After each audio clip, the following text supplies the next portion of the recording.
이성으로 모든 것을 설명할 수 있다고 믿었던 한 사람이 평생 흔들릴 수밖에 없었던 이유가 있습니다. 그의 이름은 블레즈 파스칼입니다. 오늘 우리는 한 천재의 인생을 따라가 보려 합니다. 수학과 과학에서 누구보다 빠르고 정확했던 사람, 그러나 정작 자신의 마음 앞에서는 평생 흔들릴 수밖에 없었던 사람. 그는 어릴 적부터 천재라 불렸고 세상을 설명하는 데 이성만으로도 충분하다고 믿었습니다. 그런데 어느 날 그 확신이 한밤중에 무너집니다. 불처럼 강렬한 체험 이후 그는 질문을 바꿉니다. 인간은 무엇을 알 수 있는가?가 아니라 인간은 무엇을 의지하며 살아야 하는가?로 말입니다. 오늘 이야기는 이성과 신앙 사이에서 끝까지 도망치지 않았던 한 사람의 기록입니다. 그의 사상은 미완으로 남았지만 어쩌면 그 미완성 자체가 우리에게 가장 정직한 답이었는지도 모릅니다. 어머니 없는 소년 수학을 만나다. 1623년 프랑스 클레르몽페랑의 한 가정에서 한 아이가 태어났습니다.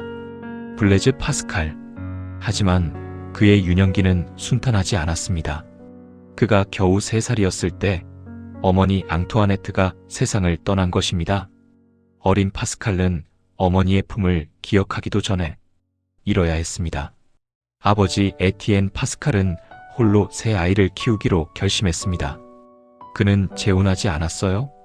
세무관리이자 수학의 조예가 깊었던 에티엔은 특히 막내 파스칼의 비범한 재능을 일찍부터 알아챘습니다. 하지만 그는 아들이 너무 일찍 학문에 골몰하다 건강을 해칠까 우려했지요. 아버지, 기하학이란 무엇인가요?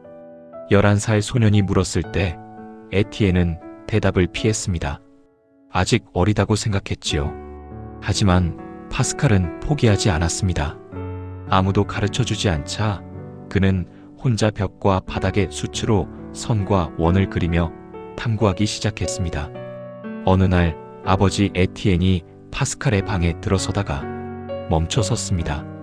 바닥에는 기하학적 도형들이 가득했고 소년은 삼각형의 내각의 합이 180도라는 것을 스스로 증명해내고 있었습니다. 아버지는 깨달았습니다. 이 아이의 재능은 막을 수 있는 것이 아니라고. 12살의 파스칼은 아버지를 따라 수학자들의 모임에 참석하기 시작했습니다. 파리의 지식인 살롱에서 그는 데카르트를 만났습니다. 당대 최고의 철학자 앞에서도 소년 파스칼은 위축되지 않았습니다. 오히려 자신의 기하학 이론을 설명했고 데카르트는 놀라움을 감추지 못했습니다. 이 소년이 정말 이 논문을 썼단 말인가? 하지만 이런 조숙함에는 대가가 따랐습니다. 16살에 원뿔곡선에 관한 혁신적 논문을 발표했을 때 파스칼은 이미 두통과 소화장애에 시달리고 있었습니다. 평생 그를 괴롭힐 질병의 시작이었습니다. 아버지를 위한 기계, 수학자의 효심. 1639년 파스칼 가족에게 큰 변화가 찾아왔습니다. 아버지 에티엔이 루앙의 세무관리로 임명된 것입니다. 16살 파스칼은 아버지가 매일 밤늦게까지 세금 계산에 매달리는 것을 지켜봤어요. 수많은 숫자들을 더하고 빼고 계산하는 아버지의 고단한 모습이 그의 마음을 움직였습니다. 아버지가 이렇게 고생하시는 것을 그냥 볼 수만은 없어. 파스칼은 밤낮으로 작업실에 틀어박혔습니다. 톱니바퀴, 다이얼, 숫자판. 3년간의 시행착오 끝에 1642년 19살의 파스칼은 세계 최초의 기계식 계산기 파스칼린을 완성했습니다. 덧셈과 뺄셈을 자동으로 수행하는 이 놀라운 기계는 아버지에게 바치는 선물이었습니다. 하지만 더 큰 선물은 1646년에 왔습니다. 아버지가 빙판에서 넘어져 다리가 부러지는 사고가 났습니다. 치료를 맡은 두 형제는 얀세니스트 신앙을 가진 독실한 기독교인들이었습니다. 이들은 치료하는 동안 파스칼 가족에게 신앙에 대해 이야기했습니다. 파스칼은 처음으로 깊이 있는 종교적 가르침을 접했습니다. 수학과 과학의 세계에서 살던 청년에게 이것은 새로운 차원의 발견이었어요. 하지만 아직은 지적 호기심의 대상일 뿐이었습니다. 진정한 회심은 아직 8년을 더 기다려야 했습니다. 불의 밤, 천재의 전환점. 1654년 11월 23일 밤, 31살의 파스칼에게 일생일대의 사건이 일어났습니다. 그날 저녁 파스칼은 마차를 타고 센 강을 건너는 뇌의 다리를 지나고 있었습니다. 갑자기 말들이 놀라 날뛰기 시작했습니다. 마차가 난간 쪽으로 급격히 기울었고 말들이 다리 아래로 떨어졌습니다. 파스칼은 간신히 마차 안에 매달렸습니다. 죽음을 눈앞에 둔 순간이었습니다. 다행히 마차의 가죽끈이 끊어지면서 말들만 강으로 떨어졌고 파스칼은 살았습니다. 하지만 그는 그날 밤 의식을 잃었습니다. 15일간 혼수 상태에 빠진 것입니다. 깨어난 후 그 밤에 파스칼에게 무언가가 일어났습니다. 그는 나중에 이것을 불의 밤이라 불렀습니다. 그날 밤 10시 30분부터 12시 30분까지 약 2시간 동안 그가 경험한 것을 그는 양피지에 적었습니다. 아브라함의 하나님, 이삭의 하나님, 야곱의 하나님, 철학자들과 학자들의 신이 아니라 확실성, 감정, 기쁨, 평화. 이 메모는 그가 죽을 때까지 8년 동안 그의 옷 안감에 꿰매어져 있었습니다. 발견된 것은 그의 죽음 이후였습니다. 파스칼은 변했습니다. 화려한 사교계를 등졌습니다. 도박과 여흥을 즐기던 젊은 귀족 과학자는 사라졌습니다. 그는 자신이 추구하던 것이 무엇인지 깨달았습니다. 나는 내 안의 공허를 세상의 모든 것으로 채우려 했지만 아무것도 맞지 않았다. 이 무한한 심연은 무한하고 불변하는 대상, 즉 신으로만 채워질 수 있다. 새로운 싸움, 새로운 적들. 신앙인이 된 파스칼은 이제 새로운 목표를 세웠습니다. 이성과 신앙을 조화시키고 인간 존재의 본질을 밝히며 궁극적으로 마음의 평안에 이르는 철학을 완성하는 것이었습니다. 하지만 이 길은 쉽지 않았어요. 첫 번째 반대는 그가 존경했던 사람들로부터 왔습니다. 데카르트를 비롯한 합리주의 철학자들은 순수 이성만으로 진리에 도달할 수 있다고 믿었습니다.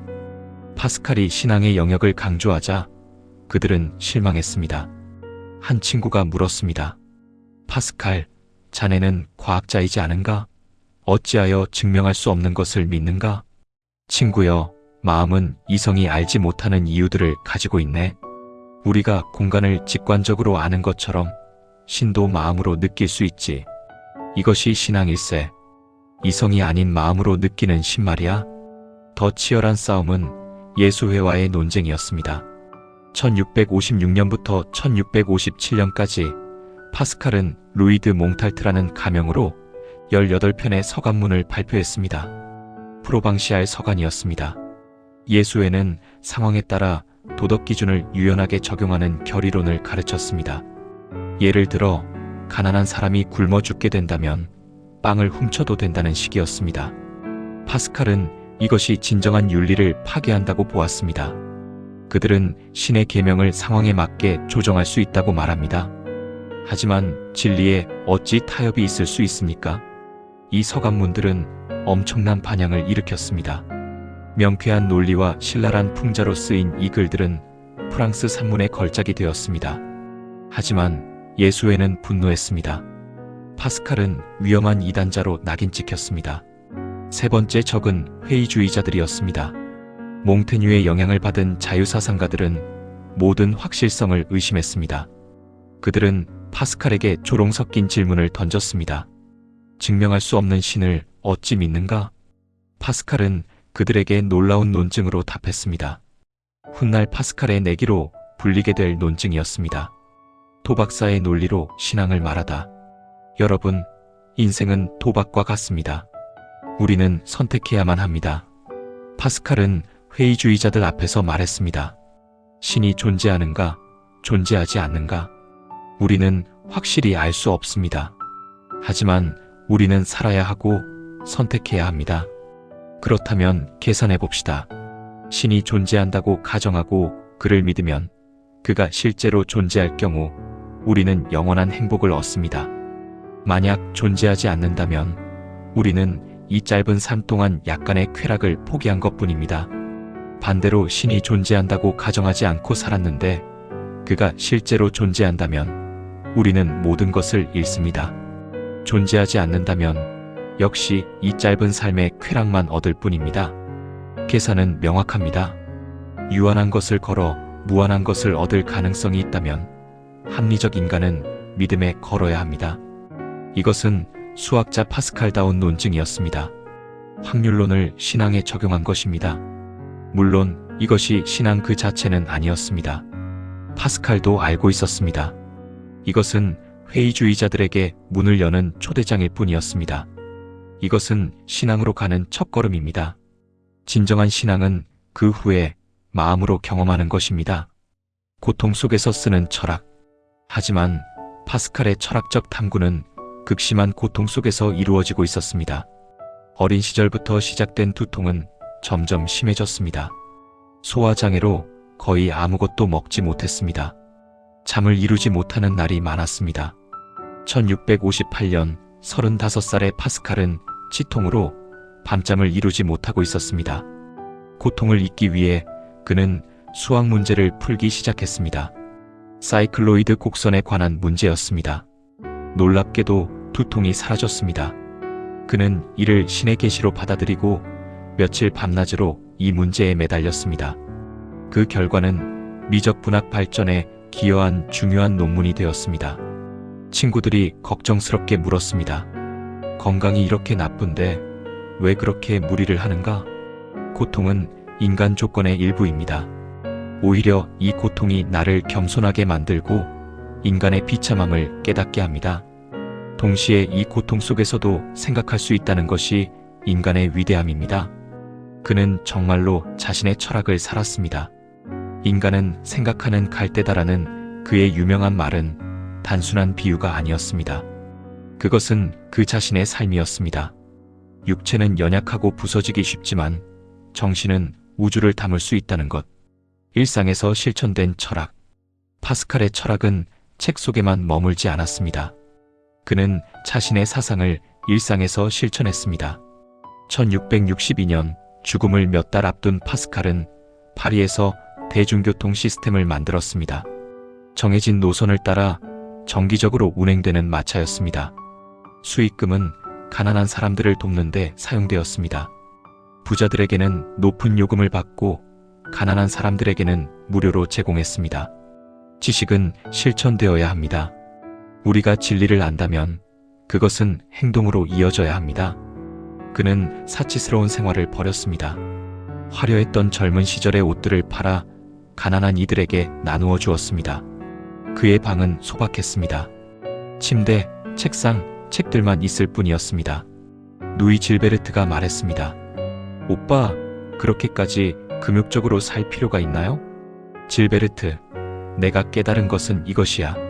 인간의 모든 불행은 단 한 가지, 방 안에 조용히 혼자 있지 못하는 데서 온다네. 사람들은 자신의 내면을 마주하기 두려워 끊임없이 오락과 기분 전환으로 도피하지. 하지만 그것은 공허함을 채우지 못해. 진정한 평안은 자신을 있는 그대로 바라보고 신 앞에 서는 것에서 온다네. 하지만 그는 극단적 금욕주의자는 아니었습니다. 그는 조카들을 사랑했고 그들과 함께 시간을 보냈습니다. 친구들과의 대화를 즐겼습니다. 과학 연구도 계속했습니다. 그의 철학은 세상을 부정하는 것이 아니라 세상을 올바른 자리에 놓는 것이었습니다. 미완의 대작, 영원한 질문들.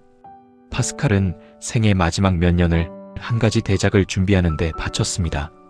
기독교 신앙을 변증하는 방대한 저작이었습니다. 하지만 건강은 그에게 시간을 주지 않았습니다. 그는 작은 종이 조각들의 생각을 적어 나갔습니다. 어떤 것은 한두 줄, 어떤 것은 몇 페이지. 체계적으로 정리할 힘도 시간도 없었습니다. 그저 떠오르는 생각들을 붙잡아 적을 뿐이었지요. 1662년 여름, 파스칼의 건강은 급격히 악화되었습니다. 극심한 두통과 경련이 찾아왔습니다.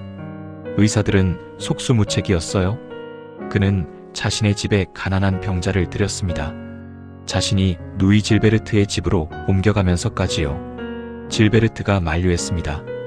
오빠, 왜 이러세요? 오빠도 아픈데. 내가 건강했을 때 가난한 이들을 충분히 돕지 못했네. 이제라도 내가 할 수 있는 것을 해야지. 8월 19일 39살의 파스칼은 마지막 순간을 맞이했습니다. 심한 경련이 왔습니다. 주위 사람들이 울먹이며 지켜보는 가운데 그가 마지막 말을 했습니다. 신이 나를 결코 버리지 않으시기를. 그렇게 그는 떠났습니다. 계획했던 대작은 완성되지 못했습니다. 남은 것은 수백 개의 단편적인 메모들 뿐이었습니다. 불완전한 완성, 팡세의 탄생.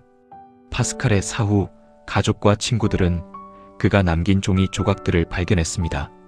어떤 것들은 실에 꿰어져 있었고 어떤 것들은 흩어져 있었습니다. 총 1000개가 넘는 단편들이었습니다. 이것들을 모아 1670년에 팡세, 즉 생각들이라는 제목으로 출판되었습니다. 체계적인 철학서가 아니라 단편적 성찰들의 모음이었습니다. 하지만 바로 이 불완전함이 팡세를 불멸의 고전으로 만들었습니다. 완결된 체계는 시대에 따라 낡아지지만 살아있는 질문들은 영원히 새롭습니다. 인간은 자연 중에서 가장 연약한 것, 한 줄기 갈대에 불과하다. 그러나 그것은 생각하는 갈대다. 우주가 그를 부술 때 인간은 자신을 부수는 우주보다 더 고귀하다. 왜냐하면 인간은 자신이 죽는다는 것을, 우주가 자신보다 우월하다는 것을 알기 때문이다. 우주는 아무것도 알지 못한다. 인간을 너무 짐승처럼 다루어도 안 되고 너무 천사처럼 다루어도 안 된다. 인간은 천사도 아니고 짐승도 아니다. 불행하게도 천사가 되려는 자는 짐승이 된다. 각각의 팡세는 완결된 사유이면서도 독자에게 계속 생각하도록 만듭니다. 파스칼이 우리에게 남긴 것. 파스칼은 자신이 세운 목표들을 모두 달성했을까요? 아닙니다. 그가 계획한 방대한 기독교 변증론은 완성되지 못했습니다. 적대자들을 모두 설득하지도 못했습니다. 건강도 회복되지 않았습니다. 하지만 그가 추구하던 또 다른 목표, 마음의 평안은 어땠을까요? 그의 마지막 날들을 기록하는 누이 질베르트의 증언은 이렇습니다. 오빠는 고통 속에서도 평온했습니다. 불평하지 않았고 오히려 고통을 은총으로 받아들였습니다. 마지막 순간까지 신에 대한 사랑을 말했습니다. 파스칼의 삶은 우리에게 무엇을 말해줄까요? 첫째, 인간의 이중성을 인정하라는 것입니다. 우리는 위대하면서도 비참합니다. 이성을 가지고 있지만 그것만으로는 충분하지 않습니다. 육체는 약하지만 정신은 무한을 향합니다. 이 모순을 부정하지 말고 받아들여야 합니다. 둘째, 균형의 중요성입니다. 파스칼은 순수 이성주의자들에게는 신앙의 영역을, 맹목적 신앙인들에게는 이성의 중요성을 말했습니다. 극단은 진리가 아닙니다. 천사가 되려는 자는 짐승이 된다는 그의 말은 모든 극단주의에 대한 경고입니다. 셋째, 진정한 탐구는 끝이 없다는 것입니다. 파스칼의 팡세가 미완성으로 남은 것은 실패가 아닙니다. 인간 존재에 대한 질문은 본질적으로 완결될 수 없습니다. 각 세대가, 각 개인이 스스로 답을 찾아야 합니다. 넷째, 철학은 살아야 한다는 것입니다. 파스칼은 사색가에 머물지 않았습니다. 그는 계산기를 만들어 아버지를 도왔고 가난한 이들을 위한 교통 시스템을 만들었으며 자신의 집을 병자에게 내주었습니다. 진리는 행동으로 이어져야 합니다. 다섯째, 고통조차 의미가 될 수 있다는 것입니다. 파스칼은 평생 병고에 시달렸지만 그 고통을 통해 인간 조건을 더 깊이 이해했습니다. 고통을 부정하는 것이 아니라 받아들이고 변화시킬 때 그것은 성장의 계기가 됩니다. 마지막으로 겸손의 가치입니다. 천재 수학자였지만 파스칼은 자신의 한계를 알았습니다. 우리는 진리를 조금밖에 알지 못하며 거짓된 것을 많이 안다고 그는 말했습니다. 진정한 지혜는 자신이 모른다는 것을 아는 것입니다. 오늘날 우리는 파스칼의 시대보다 훨씬 더 많은 것을 알고 있습니다. 과학은 엄청나게 발전했고 기술은 일상을 바꾸었습니다. 하지만 파스칼이 던진 근본적 질문들은 여전히 유효합니다. 우리는 무엇인가? 어떻게 살아야 하는가? 무엇이 진정으로 가치 있는가? 파스칼의 대답은 완결된 체계가 아니라 지속되는 탐구였습니다. 그리고 그것이 바로 그가 우리에게 남긴 가장 큰 유산입니다. 답 그 자체가 아니라 올바르게 질문하는 방법, 진지하게 탐구하는 자세, 그리고 겸손하게 답을 찾아가는 여정. 진리에 이르는 길은 두 가지가 있다. 하나는 이성이고 다른 하나. 파스칼은 끝내 완전히 확신하지 못했습니다. 하지만 그 흔들림 속에서 인간이 어디까지 생각할 수 있는지 보여주었습니다. 오늘은 여기까지입니다. 여러분은 지금 무엇 앞에서 흔들리고 계신가요?